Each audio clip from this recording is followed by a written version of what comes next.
நீங்கள் பார்த்து கொண்டிருப்பது நியூஸ் 20 தமிழ் உண்மை செய்திகள். தேனி அல்லிநகரம் நகராட்சி கவுன்சிலர் கிருஷ்ணபிரபா ஐயப்பன் மற்றும் முன்னாள் கவுன்சிலர் நவநீதகிருஷ்ணன் ஆகியோர் தலைமையில் பொதுமக்கள் தேனி மாவட்ட கலெக்டர் அலுவலகத்தில் புகார் மனு ஒன்று கொடுத்துள்ளனர். அந்த மனுவில் கூறப்பட்டிருந்ததாவது: தேனி மாவட்டம் தேனி தாலுகா ஊஞ்சாம்பட்டி கிராமத்தில் உள்ள ரேணுகா நகரில் இருக்கும் நிலங்கள் முன்னாள் இராணுவ வீரர் மாணிக்கவாசகன், முத்து பேச்சி, ராமசாமி உள்பட 15 பேர்களுக்கு சொந்தமான நிலங்களாகும்.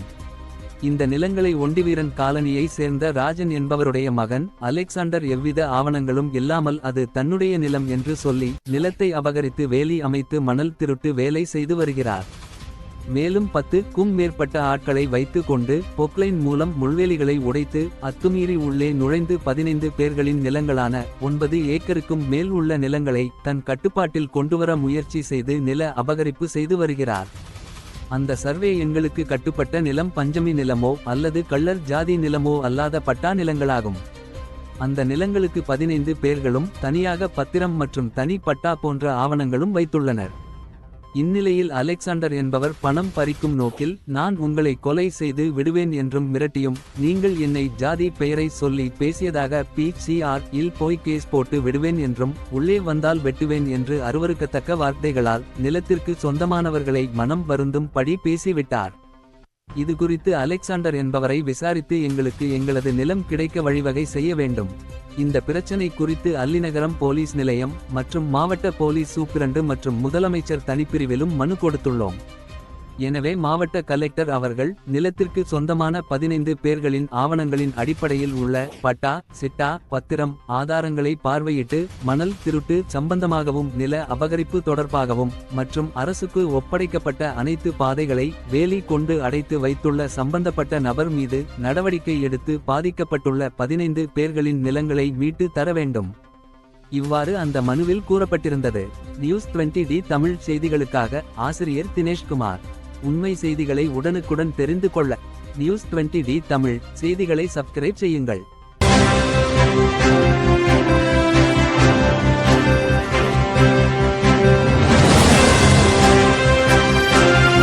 நகராட்சியில் 5ஆவது வார்டு கவுன்சிலராக இருக்கேன். என்னோட பேர் கிருஷ்ணபிரபா ஐயப்பன். தேனி அன்னஞ்சியில் வந்து ஊஞ்சாம்பட்டியில் உள்ள கிராமத்தில் ரேணுகா நகர்ன்ற இடத்துல இவங்க எல்லாரும், அதாவது எங்கள் கூட இருக்கிற எல்லாருமே கிட்டத்தட்ட ஒவ்வொருத்தரும் 10 சென்ட், 12 சென்ட், 20, 25, 38, 51 சென்ட் வரைக்கும் எல்லாருமே வாங்கியிருக்காங்க. அதாவது 20 வருஷத்துக்கு முன்னாடி 30 வருஷத்துக்கு முன்னாடி வாங்கியிருக்காங்க. அந்த இடத்துல வந்து இப்போ வந்து அலெக்சாண்டர்ன்றவர் வந்து அலிநகரத்தை சேர்ந்த அலெக்சாண்டர்ன்றவர் வந்து இது என்னோட இடம் அப்படின்னு சொல்லி வந்து ஆக்கிரமிப்பு பண்ணி அந்த இடத்துல வந்து அவர் வந்து ஆக்கிரமிப்பு பண்ணி இடத்த தோண்டி மண்ணெல்லாம் தோண்டி எடுத்துக்கிட்டு இருக்காரு இன்னைக்கு காலையில வரைக்கும். இதை நாங்கள் என்னன்னு போய் கேட்டால் அவர் என்ன சொல்றாரு அப்படின்னா இது என்னோட இடம் அப்படின்னு சொல்றாரு. ஆனால் இங்கே இருக்கிறவங்க எல்லாருமே 35 வருஷத்துக்கு முன்னாடியே பட்டா, சிட்டா எல்லாமே வாங்கி வச்சிருக்காங்க. அந்த இடம் வந்து பஞ்சமி நிலமோ அல்லது கல்லர்ஜாரி இடமோ எதுவுமே கிடையாது. எல்லா இடத்துக்குள்ள பட்டா, பத்திரம், எல்லா ஈசி எல்லாமே இவங்க பேர்ல இருக்கு. அந்த அலெக்சாண்டர் அவரோட அப்பா பேர் வந்து ராஜன். அந்த அலெக்சாண்டர் ராஜன்ற பேர்ல ஒரு நிலமோ இல்ல 1 சென்ட் இடமோ இல்ல ஒரு இது எதுவுமே இல்லை. ஆனா அவர் வந்து ரொம்ப தாட்டியமா வந்து ரொம்ப பிரச்சனை பண்ணிக்கிட்டு இருக்காரு. இதை வந்து யாராவது கேட்க போனாங்கன்னா அவங்கள வந்து தகாத வார்த்தையாக பேசி, இழிவான வார்த்தைகளை பேசி, அவங்க குடும்பத்தில் இருக்க பெண்களை இழிவா பேசி ரொம்ப மோசமான நிலைமையில நடத்திக்கிட்டு இருக்காரு. இதை குறித்து வந்து கிட்டத்தட்ட ஒரு 4-5 தடவை வந்து அலிநகர காவல் நிலையத்திலையும் ஏற்கனவே நம்ம கலெக்டர் ஆஃபீஸ்லயும் மனு கொடுத்துருக்காங்க எல்லாருமே. ஆனா அலிநகரம் காவல் நிலையத்தில் உள்ள இன்ஸ்பெக்டர் மேடத்தை அவர் என்ன சொல்றாரு,